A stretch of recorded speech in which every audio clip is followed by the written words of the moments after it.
Réformateur Ulrich Zwingli, comment nous parvenons à la connaissance de la parole de Dieu? 6 octobre 1522. Au point où nous en sommes, il m'a paru bon de montrer brièvement comment l'on doit et l'on peut parvenir à la compréhension de la parole de Dieu, comment l'on peut ressentir en soi-même que c'est Dieu qui l'enseigne.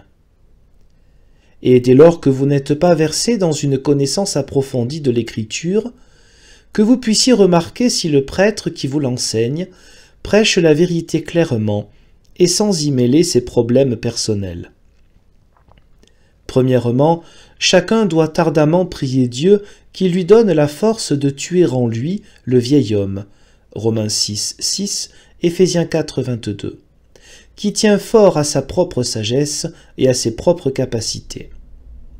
Secondement, que, une fois le vieil homme mort et parti, Dieu se répande avec toute sa grâce si richement en l'homme que ce dernier le croit seul et place sa confiance en lui. Troisièmement, quand les choses en sont arrivées là, il est certain que l'homme se réjouit grandement et soit conforté, au point qu'il dira souvent avec le prophète « Seigneur Dieu, affermis ce que tu as fait en nous, car celui qui est là doit veiller à ne pas tomber », dit saint Paul, 1 Corinthiens 10, 12. Quatrièmement, la parole de Dieu ne laisse passer personne, les plus grands en premier lieu.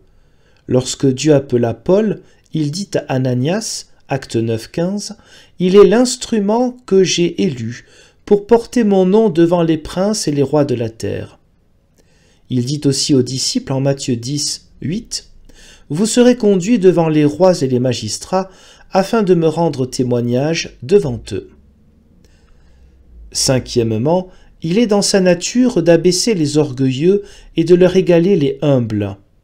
Ainsi, la pure Marie chante, Luc 1, 52, « Il a renversé les puissants de leur siège et il a élevé les humbles. » Jean, de même, a dit de Christ en Luc 3, 5, « Les collines seront abaissées par lui et les vallées comblées, etc. » Sixièmement, la parole de Dieu s'adresse en priorité aux pauvres, elle les aide et console, ceux qui sont sans espoir et ceux qui doutent. Elle combat ceux qui n'ont d'espérance qu'en eux-mêmes, Christ en témoigne. Septièmement, la parole de Dieu ne cherche pas son propre avantage, 1 Corinthiens 13. C'est pourquoi Christ dit à ses disciples de ne prendre ni sac ni bourse.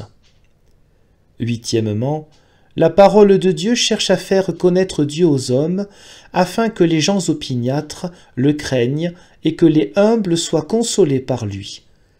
Ceux qui prêchent de cette manière sont les véritables serviteurs de la parole de Dieu.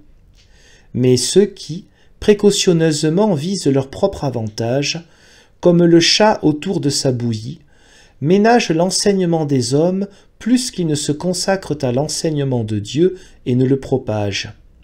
Ce sont des faux prophètes. Apprends à les connaître par leurs paroles. Ils crient merveilleusement en disant « les pieux pères ». Cela ne signifie-t-il pas ce que font les hommes et tutti quanti, mais qu'ils se plaignent sérieusement que l'évangile du Christ soit prêché avec tiédeur, cela n'est pas le cas. Neuvièmement, lorsque tu seras au fond de toi-même, que Dieu te renouvelle, que Dieu commence à mieux t'aimer qu'autrefois, alors que tu entendais tes doctrines humaines, sois sûr que c'est Dieu qui l'effectue en toi. Dixièmement, ressens-tu que cela te rend certain de la grâce de Dieu et du salut éternel, cela vient de Dieu. Onzièmement, ressens-tu que cela t'amoindrit et t'anéantit, mais que cela fait grandir Dieu en toi, cela est une action de Dieu.